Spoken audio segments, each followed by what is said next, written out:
Assalomu alaykum gruppadoshlar. Mana o'sha banya xudo xolasa men padmayak qilib 90 gradus chiqarib burchaklarni откосlarni qilib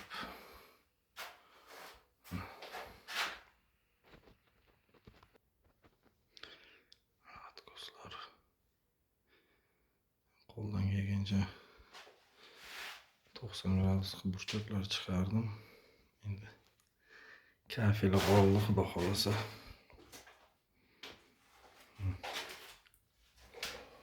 Bu xonasi akfa eshik o'rnatdik. Yangi eski eshikni olib tashladik.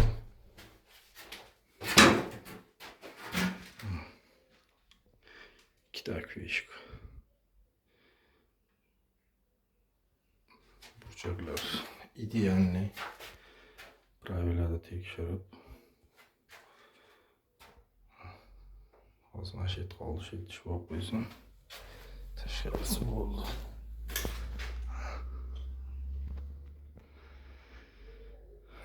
Yopilishlari ham biroz qiyin ekan bu eshik, lekin amalladim.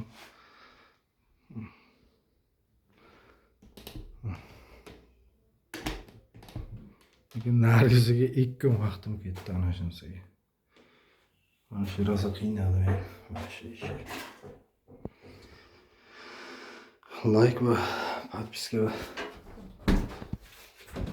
qo'yasizlar. Kommentariy yozib charchamanglar.